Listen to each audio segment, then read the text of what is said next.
Hola, bonjour à tous. On commence la semaine à la campagne, tranquillos. Il y a même de la neige là-bas en haut, on se croirait en Suisse. Bref, on lance le générique, je vous emmène à Santillana del Mar, un village classé parmi les plus beaux villages d'Espagne où j'ai juste fait quelques plans, puis on se retrouvera à San Sebastián. Je suis Dylan et bienvenue dans le Weekly Vlog 7.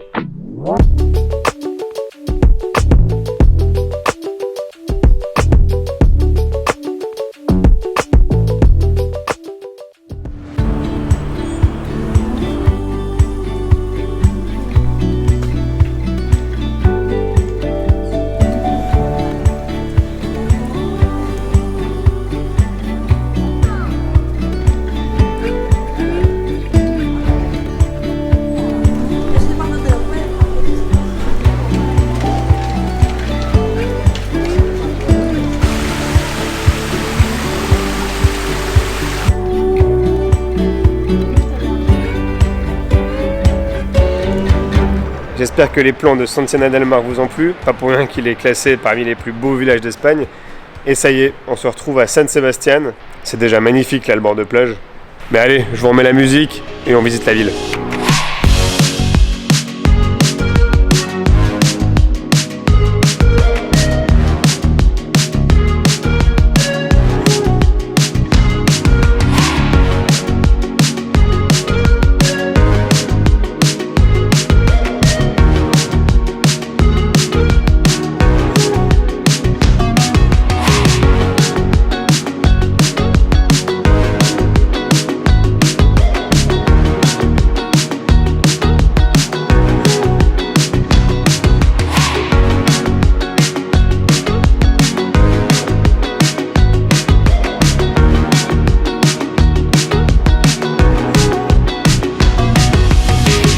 Bon, je profite de ce paysage pour vous faire un brin d'histoire. Nous sommes dans le Pays Basque et ici, le Pays Basque, c'est ni espagnol ni français. Il faut surtout pas leur dire ça. Par exemple, au niveau du Pays Basque espagnol, on est en Espagne, mais ils ont des lois différentes de l'Espagne. Donc ça, c'est assez fou de se dire que c'est au sein du même pays, il y a une manière de faire différente. En fait, ça ressemble un peu à la Suisse, parce que nous, on a plein de petits pays qui font un peu comme ils veulent. Bah, ici, c'est pareil. Le Pays Basque espagnol fait un peu autrement que l'Espagne.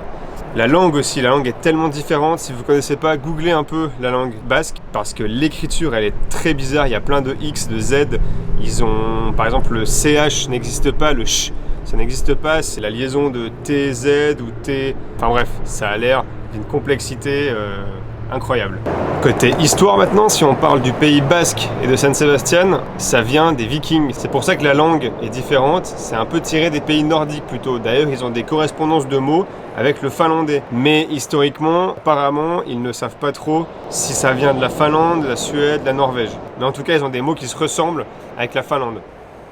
Concernant San Sebastián maintenant, à l'époque de la guerre avec la France, comme la France connaissait pas trop la région, les gens de San Sebastián se sont réunis pour faire un maximum de bruit en tapant sur les tambours, les cuisiniers sur les casseroles, les femmes sur des petits tonneaux qu'ils utilisaient à l'époque.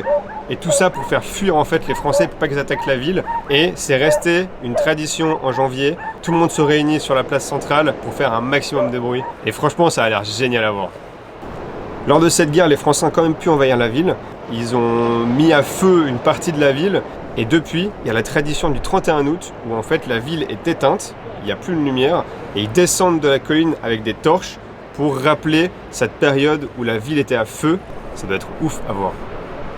Donc voilà pour l'histoire de la région et de San Sebastián. J'espère que ça vous a plu. Nous, on a adoré cette ville. Elle est géniale. Nous, on retourne au van. On va reprendre la route direction Biarritz. Et je peux vous dire merci en basque, vu que je l'ai appris. Et Scaricasco. Allez, à toutes. Bon, bah, on va passer en France. Au revoir l'Espagne. Au revoir les tapas. Au revoir le flamenco. Au revoir le jambon ibérico. Non, ensemble, on a acheté, c'est bon. Au revoir les chinos. Hasta luego, España. Et bonjour la France.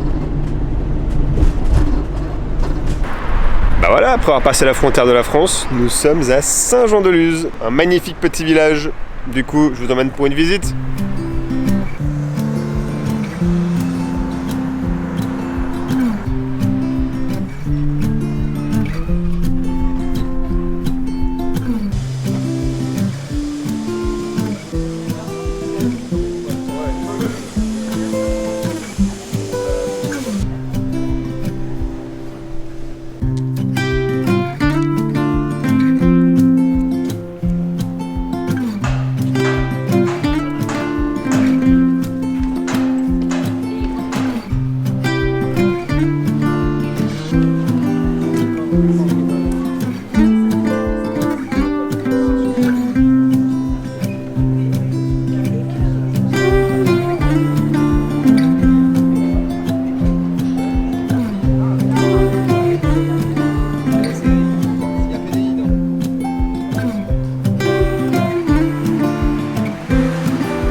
Et ben à Saint-Jean-de-Luz, c'était très cool. Très court, mais très cool. Par contre, faut qu'on fasse gaffe à un truc. C'est que ça fait 3 mois et demi qu'on n'a plus entendu parler français. Ouais. Et ben on a réalisé qu'on On commande beaucoup de choses. commande beaucoup de choses en français. Et que maintenant, bah voilà, on comprend. Ouais, faut qu'on fasse gaffe maintenant quoi. Bon allez, nous on retourne au van et on va se trouver un petit endroit pour dormir.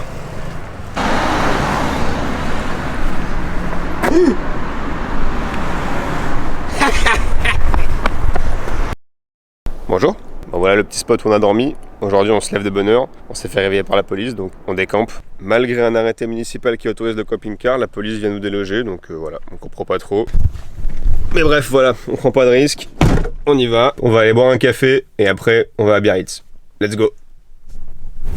Ça y est, on s'est parqué à l'entrée de Biarritz. Regardez la maison là-bas comme elle est drôle.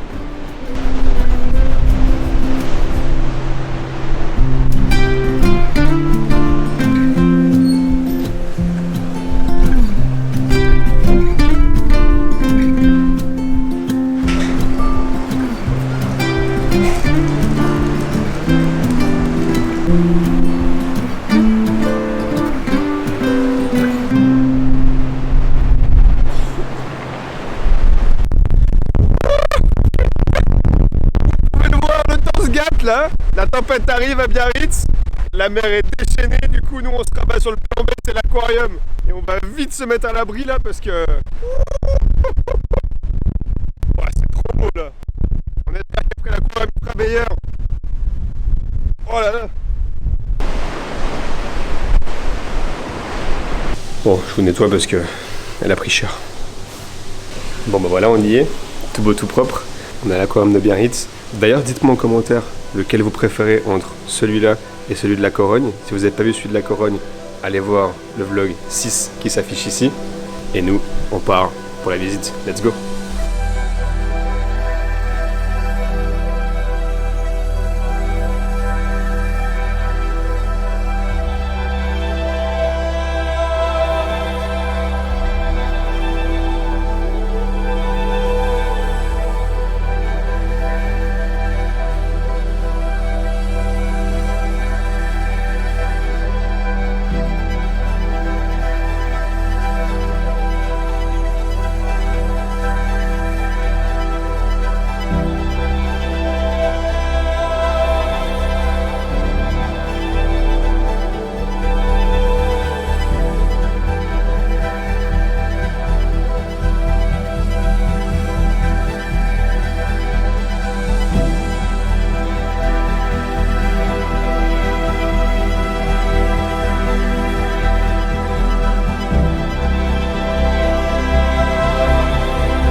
Créer un laboratoire de zoologie maritime. Cette fois, les orques n'ont pas réussi à se coordonner. Je préfère vous prévenir, si les os vous dégoûtent, vous pouvez passer à la suite du vlog parce que ici nous avons des vrais ossements d'animaux qui se sont échoués à Biarritz ou aux alentours, dont un crâne de baleine bleue. Mais c'est incroyable, c'est trop stylé.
Bon, j'espère que la visite vous a plu. Dites-moi en commentaire lequel des aquariums vous avez préféré, celui du vlog 6 ou celui-là. Et nous, on va retourner au van. En tout cas, il est magnifique l'aquarium. Et le bâtiment est très bien entretenu. Allez, let's go.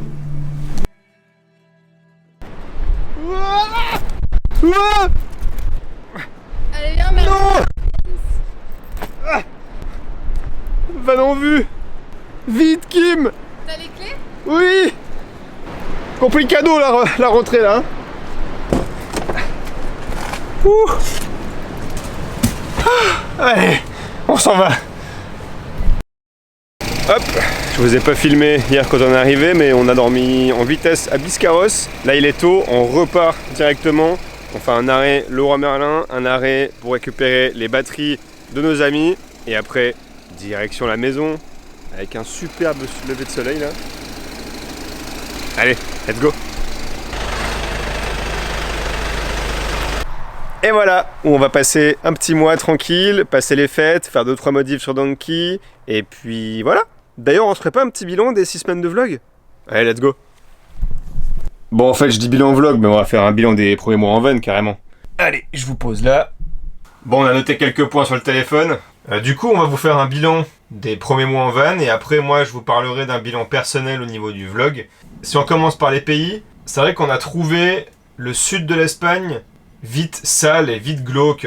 Dans le sens où dès qu'on quitte un peu les zones touristiques, les zones connues, les villages sont pas très bien entretenus, du coup ça paraît vite glauque, ça donne pas envie de rester en fait. On avait l'impression que les bâtiments ils étaient pas entretenus, que tout est vite mis à l'abandon. Par contre, dès qu'on passe au Portugal, on trouve que c'est vachement bien entretenu, il y a moins cet effet de laisser à l'abandon qu'il y a en Espagne, on voit que c'est un peu plus soigné, partout, même quand c'est pas touristique. Maintenant, si on parle de la facilité à trouver des spots pour la van life, le sud de l'Espagne, on va dire que c'est normal. Il y a autant de la facilité à trouver des spots que dès qu'on s'approche des villes, ça devient compliqué, mais c'est normal. Que ce soit d'ailleurs des spots naturels, sauvages, ou des aires de camping-car, des campings, tout est plus facilement accessible.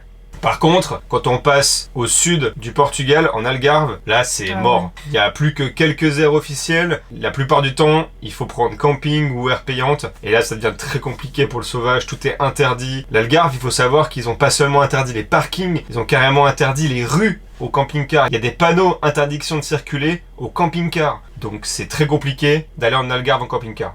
Sinon pour le reste du Portugal est très accessible, c'est vraiment assez ouvert au camping-car. Le nord de l'Espagne, pareil, on n'a pas eu trop de difficultés. Malheureusement, on n'a pas testé les centres des deux pays, plus dans les terres, mais des échos qu'on a eus, c'est beaucoup plus accessible que les côtes. Si on parle des gens maintenant, le sud de l'Espagne, on l'a trouvé vachement plus froid que le Portugal ou le nord de l'Espagne. Dans le sens où, si je vous donne un exemple, au sud de l'Espagne, les gens feront pas trop d'efforts pour parler autre chose que l'espagnol, comparé au Portugal ou au nord de l'Espagne. Surtout le Portugal, où on a eu beaucoup de gens qui parlaient anglais et vraiment un anglais parfait. Les Portugais sont super sympas, très souriants, très avenants, ils vont jamais nous laisser dans un flou. Contrairement à un espagnol qui va te regarder peiner et puis pas venir t'aider quoi. Ouais, qui va vouloir même fuir la situation suivant comment. On trouve de manière générale que les Espagnols sont plus froids et moins accueillants que les Portugais. Ouais. Maintenant, si on vous parle de nourriture, c'est clair que là, il n'y a pas photo. L'Espagne est le pays de la bouffe, le pays de la tapas. Contrairement au Portugal où on est obligé de quitter la nourriture portugaise qui est très friture et un peu toujours les mêmes goûts. De ce qu'on a trouvé en tout cas.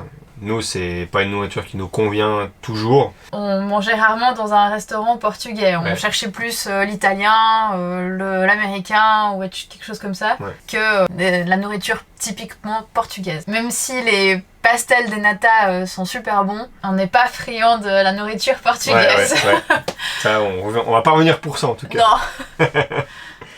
Si on parle du coût de la vie, Le coût de la vie global, pour nous des Suisses, ça a été, pour tout le voyage, ça reste pas cher. Mais on a été choqués de la différence quand on passe de l'Espagne au Portugal. Le Portugal est super cher par rapport à l'Espagne. Le coût de l'essence au Portugal est presque le même qu'en Suisse. Pour vous donner un exemple, en Espagne, au sud de l'Espagne, on oscillait en moyenne à 1,25€ le litre de diesel. On a même trouvé une station qui proposait le litre de diesel à 1 euro, alors que pour le Portugal et le nord de l'Espagne, on était plutôt à une moyenne de 1,50 voire 1,60 le litre. Donc ouais, le coût de la vie au sud de l'Espagne est quand même vachement moins cher que le Portugal et le nord de l'Espagne. Après voilà, faut nuancer, pour des Suisses, ça reste pas cher. Maintenant, si on vous parle de notre matériel, donc surtout du van, dans la globalité, tout va bien. Tout a fonctionné, on n'a pas eu de grosses défaillances. Voilà, les gros points, si vous avez suivi les vlogs, c'est le levier de vitesse. On a le déblocage qui ne marche plus, on doit le faire manuellement. Mais voilà, ça c'est le gros point qui va coûter un peu cher, environ 1000 €. Le deuxième point qui est apparu récemment, c'est une petite fuite d'eau sur le lanterneau à l'arrière au-dessus du lit, où un soir de grosse pluie, on a eu en fait un petit filet d'eau qui est tombé sur le lit. Ça a pas l'air très grave, mais voilà, faut qu'on s'en occupe. Soit on refait juste le joint sur le lanterneau pour combler ce trou, soit on hésite à changer carrément tout le lanterneau parce qu'on l'aime vraiment pas, le lanterneau à l'arrière. Il est vraiment cheap et en plus il laisse passer un courant d'air en permanence, donc on perd beaucoup de chaleur l'hiver. Pour terminer, on a réalisé en cette période d'hiver, finalement on ne pouvait pas réaliser non plus avant, que nos fenêtres sont mal isolées et on perd énormément de chaleur proche des fenêtres et il faut qu'on trouve un moyen d'isoler un maximum ce pourtour des fenêtres pour qu'on puisse garder la chaleur quand on allume notre chauffage. Et également sur les deux lanterneaux, on voit et on le sent qu'on perd énormément de chaleur, il y a énormément de froid qui rentre par les lanterneaux, donc il faut qu'on s'occupe de ça, en tout cas pour continuer l'hiver, ou pour les hivers prochains. Maintenant, si on parle plus du perso, toi, comment t'as vécu ces premiers mois de van life ?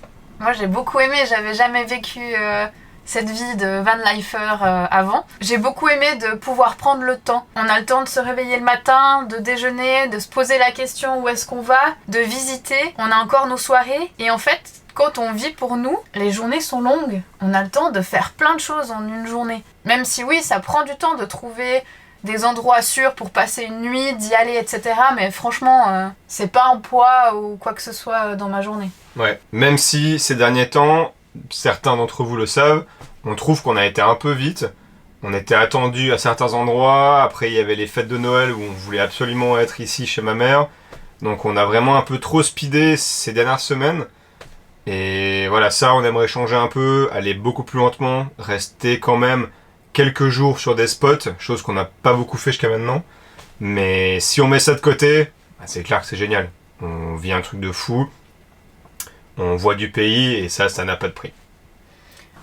Pour terminer, on va vous parler de nos coups de cœur respectifs et de ce qu'on a détesté aussi, avant de vous parler de la suite. C'est quoi toi ton coup de cœur ? Mon coup de cœur, c'est quand on est resté 3 jours à Cortes de Payas. Ouais, Cortes de Payas, c'est un endroit où on est resté dans la montagne, on a fait une énorme marche. J'ai fait un reel sur mon compte Instagram, vous pouvez aller le voir si jamais. C'était un petit village à côté d'un barrage, donc il y a ce côté haut, entouré de forêt, c'était vraiment splendide. Là, on a passé 3 jours hors du temps. Puis on a fait des grandes marches, donc c'était cool. C'était vraiment chouette. Pour ma part, c'est quand même, je pense, Nazaré, un de mes spots préférés, parce que c'était un gros rêve d'aller voir ça. Même si je suis pas surfeur, je suis rider dans l'âme depuis jeune. Et ouais, c'est quand même le spot incontournable du surf de grosses vagues. Et du coup, c'était vraiment un endroit hors du temps. Je serais bien resté plusieurs jours là-bas pour voir les gars sur plusieurs jours, faire un peu plus de drone au-dessus d'eux. Mais voilà, on y retournera un jour. Et sinon, niveau ville, si on doit vous citer 2 villes, toi c'est quoi ? Je dirais Porto. Ouais, moi je dirais San Sebastián. Ouais, on s'est mis d'accord sur Porto et San Sebastián. C'est 2 villes qu'on a l'impression qu'ils sont à échelle humaine en fait. C'est des grandes villes, mais elles paraissent pas si grandes quand on est dedans et c'est ça qui est agréable en fait. On n'aime pas forcément les grandes villes, donc c'est vrai que c'est cool de visiter des villes comme ça. Et c'est quoi ton endroit ou lieu, moment que t'as détesté ? Je crois que le moment qu'on a tous les deux détesté, c'était le moment des inondations à Torox. Ah ouais. Quand il y a eu les inondations de Malaga, on était à quelques kilomètres, nous, à Torox.